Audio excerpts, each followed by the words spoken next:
Pukul 6 waktu Indonesia Tengah, Radio Republik Indonesia ND menghadirkan Warta Berita.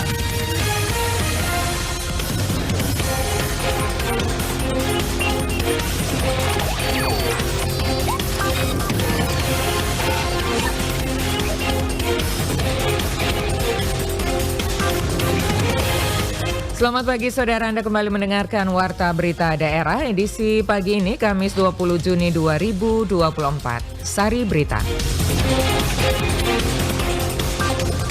Erupsi Gunung Lewotobi laki-laki, BPBD Vlottim telah siapkan evakuasi warga terdampak.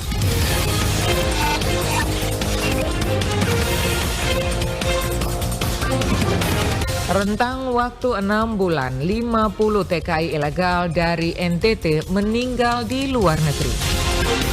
Selain dua berita ini akan kami hadirkan juga berita-berita lainnya. Selengkapnya pagi ini bersama saya, Desi Natalia.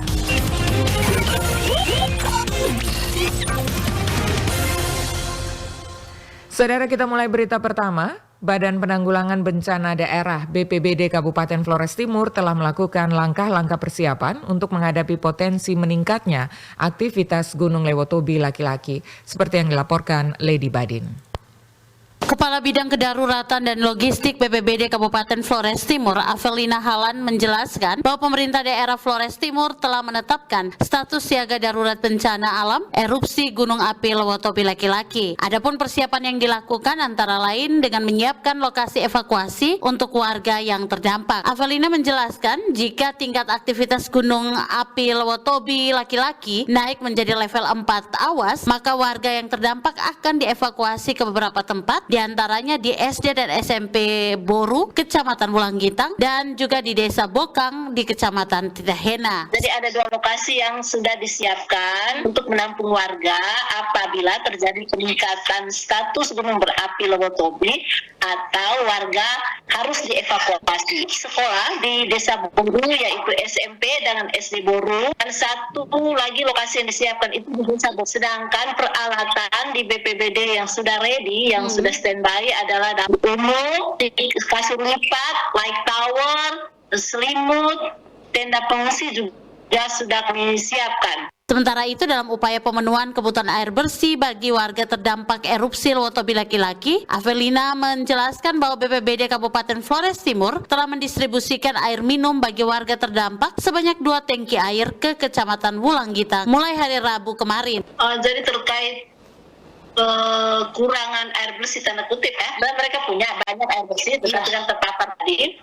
Hari ini ada 2 mobil tangki air berkapasitas 5.000 liter sudah diarahkan untuk mendistribusikan air bersih ke warga-warga yang terdampak. Ya, hari ini besarnya dari Duli Pali. Kalau hari ini belum mencakup semua desa, maka dilanjutkan besok. Badan Geologi Kementerian Energi dan Sumber Daya Mineral ESDM telah memberikan rekomendasi kepada masyarakat untuk menjauhi area-area yang berdekatan dengan pusat erupsi Gunung Lewotobi laki-laki. Masyarakat, wisatawan, dan pengunjung diingatkan untuk tidak melakukan aktivitas di dalam radius 3 km dari pusat erupsi, serta sektoral 4 km arah utara timur laut dan 5 km sektor timur laut. RRI ND, Lady.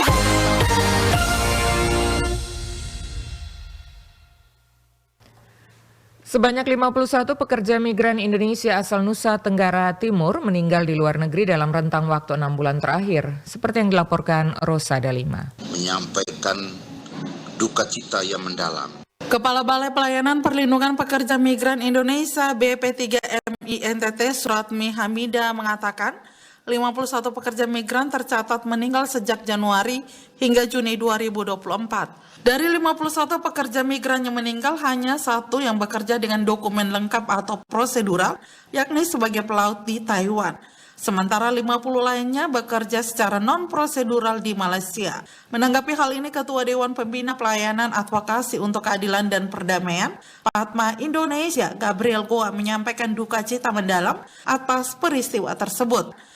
Kami, keluarga besar Pelayanan Advokasi untuk Keadilan dan Perdamaian Indonesia, menyampaikan duka cita yang mendalam atas meninggalnya 50 orang pekerja migran Indonesia dari NTT dalam 6 bulan ini. Dari data BP3MI NTT bisa dihitung 8 hingga 9 orang NTT meninggal setiap bulannya di Malaysia dan sungguh merupakan fakta yang miris.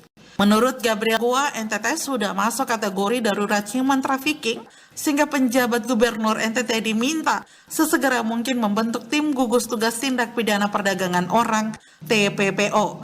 Gabriel Gua menyesalkan sampai saat ini belum ada pemikiran dari pemerintah provinsi maupun kabupaten mengenai kedaruratan TPPO. NTT sudah masuk kategori darurat human trafficking.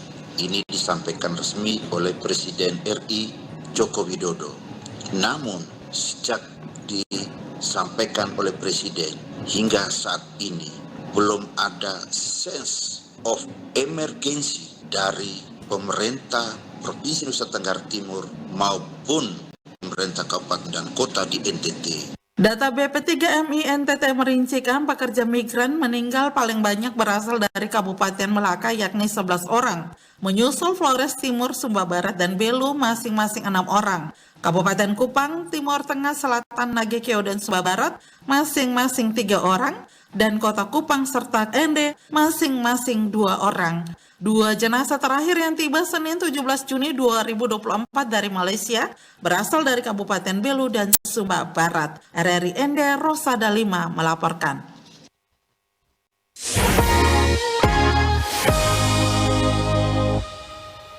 Beralih ke berita lainnya, Kepala SMA SMK Negeri di NTT diimbau untuk menghindari gratifikasi dalam pelaksanaan penerimaan peserta didik baru. Selengkapnya Ferry Soodi melaporkan. Kepala Dinas Pendidikan dan Kebudayaan Provinsi Nusa Tenggara Timur, Ambrosius Kodo, menghimbau seluruh sekolah menengah atas, SMA, dan sekolah menengah kejuruan SMK Negeri di NTT untuk mentaati aturan dalam pelaksanaan penerimaan peserta didik baru atau PPDB tahun ajaran 2024-2025 yang mulai diselenggarakan pada 19 hingga 21 Juni 2024. Dirinya menghimbau kepada kepala sekolah dan operator sekolah untuk mentaati zonasi sekolah yang sudah diatur dan tidak melanggar ketentuan yang diatur. Menurutnya segala proses PPDB tahun 2024 juga diawasi oleh aparat penegak hukum.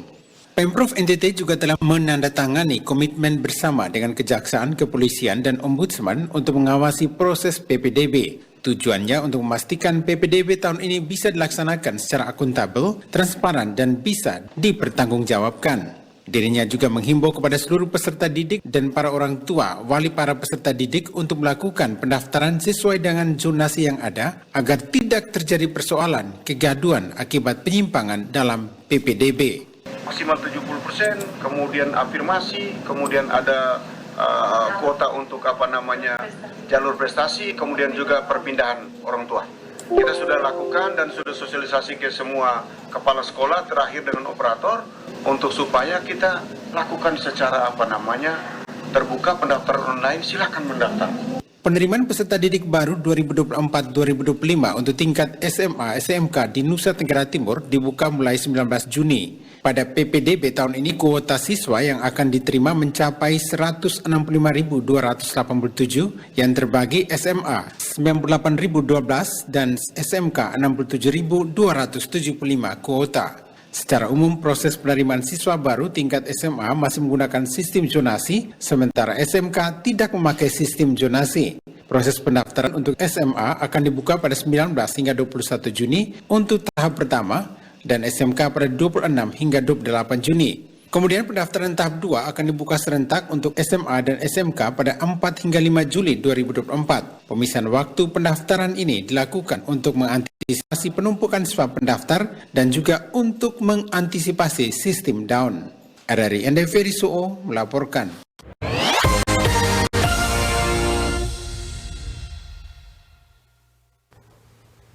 Kepala Ombudsman RI Perwakilan NTT, Darius Bedadaton, mengapresiasi peningkatan kualitas pelayanan Polres Manggarai. Laporan selengkapnya disampaikan Veranda Garus. Kepala Ombudsman Nusa Tenggara Timur Darius Bedadaton menyampaikan apresiasi kepada Polres Manggarai yang memperoleh skor tertinggi 87,23 kategori B zona hijau dalam penilaian kepatuhan penyelenggaraan pelayanan publik tahun 2023. Polres Manggarai juga menjadi juara skor tertinggi untuk unit layanan Satlantas, SPKT, dan Intelkam. Selama 3 tahun terakhir, kata Darius, Polres Manggarai belum pernah dilaporkan masyarakat. Darius berharap Polda NTT memberikan apresiasi khusus kepada Polres Manggarai atas prestasi tersebut. Berdasarkan hasil penilaian kepatuhan penyelenggaraan pelayanan publik lingkup Polres se-Nusa Tenggara Timur, Polres Saburai Jua mendapat skor yang paling rendah dari seluruh Polres dengan kategori D berada di zona merah dengan skor 50 sekian gitu ya. Dan beberapa Polres berikut ini juga memperoleh skor 50 lebih dari 100 total skor. Itu adalah Polres Manggarai Timur, Polres Nagakeo, dan Polres Sumba Barat. Lanjut Darius, dalam rapat tersebut, dirinya menyampaikan beberapa hal penting terkait upaya peningkatan kualitas pelayanan publik di lingkungan Polda NTT dan Polres Nusa Tenggara Timur. Di antaranya pertama, melaporkan bahwa jumlah laporan masyarakat yang diterima Ombudsman Nusa Tenggara Timur meningkat setiap tahunnya. Pada tahun 2022 terdapat 861 laporan, tahun 2023 sebanyak 1.106 laporan, dan hingga Juni 2024 telah mencapai 535 laporan. Jumlah ini belum termaksud komplain masyarakat yang disampaikan melalui LSM, media massa, media sosial, serta instansi terkait. Saya berharap Polres-Polres yang skornya rendah ini, terutama yang Polres Saburai Jua yang berada di zona merah, agar segera memenuhi seluruh instrumen, standar pelayanan, dan variabel-variabel penilaian lain, agar pada tahun ini pada saat penilaian skornya bisa naik dan keluar dari zona merah. Dengan penyampaian ini diharapkan kualitas pelayanan publik di lingkungan Polda NTT dan Polres Nusa Tenggara Timur dapat terus ditingkatkan demi memberikan pelayanan yang terbaik bagi masyarakat. RRI ND Veranda Garus melaporkan. Anda sedang mendengarkan Warta Berita RRI ND. Peduli Warga Binaan, PKBM Bravo Start lakukan MOU bersama Rutan Kelas 2 Bajawa. Laporan disampaikan Nikolaus Makumeli.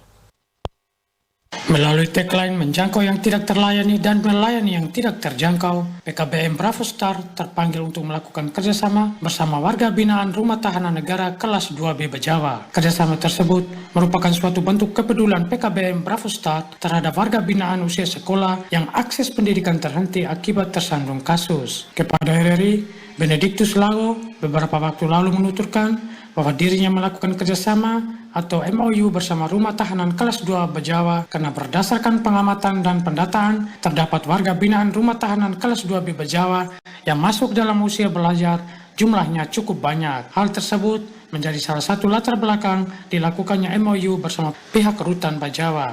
Pemilik dan sekaligus pendiri Yayasan Yastraman ini juga menuturkan bahwa tujuan dilakukannya penyelenggaraan pendidikan non-formal kepada warga binaan Rutan Kelas 2B Bajawa antara lain mendekatkan pelayanan yang tidak terlayani, melayani yang tidak terjangkau, membina hubungan kekeluargaan dan kekerabatan, dan mendapatkan pembiasan nilai-nilai positif dan informasi pendidikan di Rutan, dan menjaring atau mendata warga Rutan yang putus sekolah untuk gemar membaca. Mengapa pilih Rutan? Karena memang sesuai tagline yang saya pikir selama ini, sejak tahun 2016-2017 saya dirikan pendidikan non-formal kesetaraan paket ABC di Bravo Star itu termotivasi dengan kaum marginal masyarakat yang boleh dikatakan pertama dari aspek ekonomi, yang kedua jangkauan, yang ketiga itu masalah ini kan ekonomi, sosial, budaya. Ini yang menekan, membatasi bagi anak-anak tidak bisa melanjutkan sekolah, bahkan putus sekolah. Dijelaskan Benediktus bahwa tujuan utama dirinya mendirikan pendidikan non-formal kesetaraan paket A, B, dan C adalah untuk membantu kaum marginal yang mengalami kesulitan sehingga menyebabkan anak putus sekolah. Kesulitan-kesulitan tersebut menurutnya antara lain dari aspek ekonomi, jangkauan dan masalah. Dijelaskan bahwa di lembaga tersebut terdapat beberapa kursus pengembangan diri seperti musik, komputer, tenun ikat, serta budaya. Adapun PKBM Pravostart merupakan salah satu lembaga pendidikan non-formal yang bernaung di bawah Yayasan Yastraman pada tahun 2019 lalu mendapatkan akreditasi dengan peringkat B. RRI Ende, Nikolaus Makumeli melaporkan.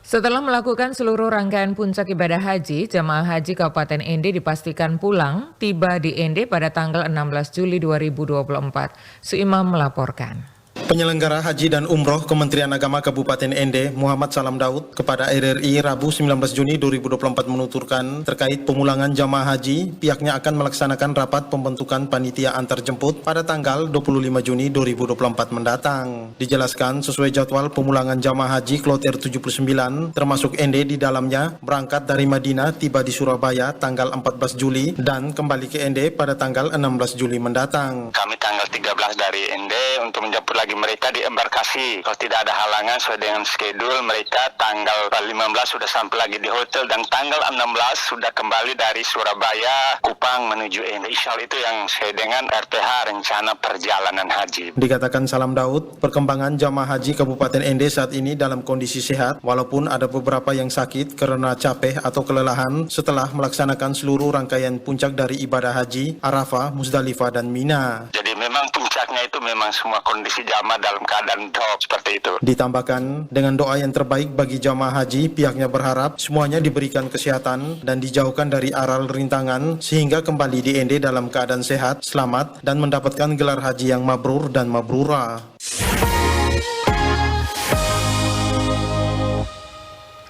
Beralih ke informasi dari Kabupaten Manggarai Barat, Sekolah Menengah Atas SMA Negeri 1 Komodo gelar Festival Seni dan UMKM menampilkan kreativitas siswa. Laporan selengkapnya disampaikan Rovinus Wula. Kegiatan Festival Seni dan UMKM berlangsung di halaman Sekolah SMA Negeri 1 Komodo pada Sabtu 15 Juni 2024. Ketua Panitia Penyelenggara Saima kepada RRI mengatakan kegiatan Festival Seni dan UMKM merupakan program sekolah dalam rangka memeriahkan dan mengaktualisasikan kreativitas para siswa. Ia menjelaskan melalui festival salah satu tujuan untuk menyalurkan bakat dan minat siswa dalam bidang seni agar ke depan para siswa bisa tampil secara mandiri dengan kemampuan yang dimiliki. Selain itu, Festival Seni juga sebagai wadah untuk menjaring siswa-siswi berbakat. Kemudian di bidang UMKM, para siswa-siswi secara mandiri melakukan kreativitas untuk mengolah produk makanan tanpa didampingi tenaga pendidik. Tujuannya untuk memediakan, mengaktualifikasi kreativitas siswa. Karena ini sudah yang kedua kali kita jalankan.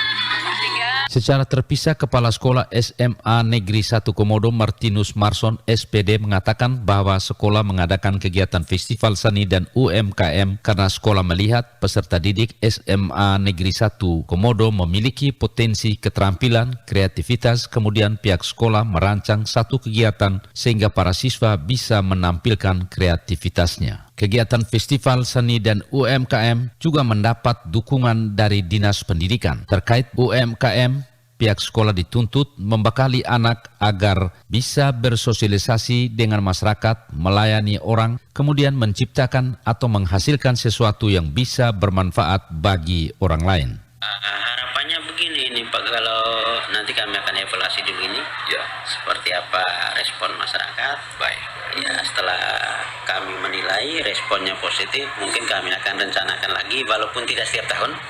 Mungkin selang 2 tahun begitu baru dibuat lagi, tapi nanti lihat dulu evaluasi dari kegiatan yang kedua ini. Martinus mengatakan kegiatan Festival Seni dan UMKM tahun ini ada 3 sekolah lain ikut berpartisipasi di bidang seni, yakni siswa-siswi SMK Negeri 1 Labuan Bajo, siswa-siswi SMK Negeri 3 Komodo, dan siswa-siswi SMA Negeri 2 Komodo. Hadir dalam kegiatan Festival Seni dan UMKM, Kadis Pendidikan Kabupaten Manggarai Barat, Kadis Lingkungan Hidup, serta undangan lainnya. RRI SP Labuan Bajo, Rovinus Wula melaporkan.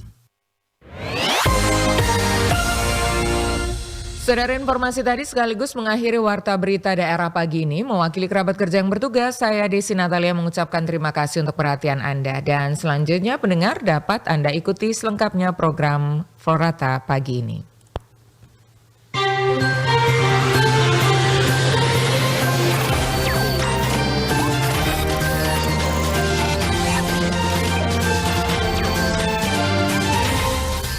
Terima kasih Anda telah mengikuti Warta Berita RRI ND.